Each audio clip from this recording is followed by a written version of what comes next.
Teachers of Bihar की ओर से शिक्षकों के लिए प्रस्तुत प्रोजेक्ट आधारित शिक्षण प्रोजेक्ट बेस्ड लर्निंग के इस संसाधन में आपका स्वागत है। इस वीडियो का उद्देश्य आपको छात्रों को सीखने की प्रक्रिया से जोड़ने और उन्हें रटने की आदत से मुक्त करने में मदद करना है। ये प्रोजेक्ट मेरा खेत मेरी फसल खेती का एक व्यावहारिक अनुभव है, खेत से लेकर थाली तक, जो कक्षा 8 के विज्ञान के लिए उपयुक्त है।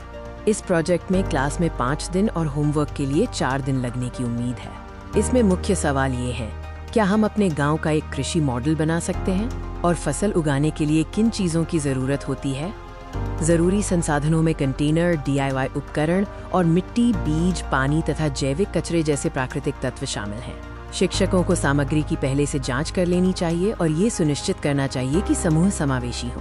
पहले दिन का ध्यान समझ और योजना पर केंद्रित होगा। चर्चा में ये बताया जाएगा कि भोजन थाली तक कैसे पहुंचता है। समूह मिलकर डिब्बे तैयार करेंगे, उनमें मिट्टी डालेंगे और 2 to 3 स्थानीय फसलें चुनेंगे। गृह कार्य में मौसमी फसलों के बारे में प्रश्न पूछना शामिल होगा।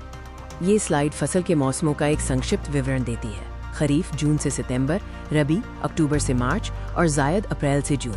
साथ ही इसमें प्रत्येक के उदाहरण भी दिए गए हैं। दूसरा दिन जुताई और बुआई के बारे में है। छात्र मिट्टी तैयार करने के तरीके और पारंपरिक तथा आधुनिक सीड ड्रिल के बीच के अंतर के बारे में सीखेंगे।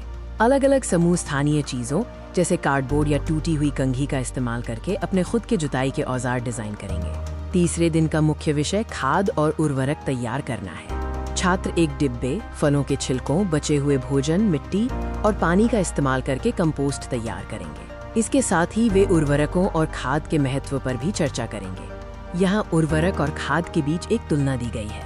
उर्वरक अकार्बनिक लवण होते हैं जो कारखानों में बनाए जाते हैं, जबकि खाद प्राकृतिक होती है जो सड़ने वाले पदार्थों से प्राप्त होती है और मिट्टी को भरपूर ह्यूमस प्रदान करती है। तीसरे दिन सिंचाई प्रणाली को डिजाइन करना भी शामिल है। छात्र पारंपरिक और आधुनिक सिंचाई प्रणालियों की तुलना करेंगे और जलभराव को रोकने के लिए बेकार पड़ी चीजों का इस्तेमाल करके एक ड्रिप सिंचाई प्रणाली बनाने की इंजीनियरिंग चुनौती का सामना करेंगे। चौथा दिन कटाई और भंडारण के लिए समर्पित है।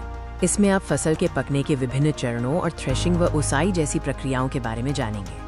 सामूहिक चर्चाओं में फसल को नमी और कीटों से बचाने के लिए सुरक्षित भंडारण की योजनाओं पर बात की जाएगी। पांचवें दिन प्रस्तुति और आत्मचिंतन शामिल है। छात्र अपनी पसंद और उपकरणों को प्रस्तुत करेंगे, साथियों को फीडबैक देंगे और फसलों की देखभाल की योजना बनाएंगे। सत्र का समापन उनके अनुभव और सीख पर चिंतन के साथ होगा। अगला दिन उनकी मेहनत के फल का आनंद लेने के बारे में है, खेत से थाली तक। 5 to 7 दिनों के बाद माइक्रोग्रीन्स की कटाई करें और स्कूल की रसोई की मदद से एक भोजन तैयार करें। इस व्यंजन को आपस में बांटें और इस पूरी यात्रा पर विचार करें। ये एक सफल प्रोजेक्ट की यात्रा को 5 चरणों में दर्शाता है: योजना और संरचना, जुताई और बुवाई, सिंचाई और पोषण, कटाई और भंडारण तथा प्रस्तुति और स्वाद। आशा है कि मेरा खेत मेरी फसल पर आधारित ये PBL प्रोजेक्ट आपको पसंद आया होगा। प्रोजेक्ट आधारित शिक्षण PBL से जुड़ी ऐसी ही और नवीन गतिविधियों को देखने के लिए हमारे page learn with PK Pankaj से जुड़े रहें। बहुत जल्द मिलते हैं एक नई और रोचक प्रोजेक्ट के साथ। धन्यवाद।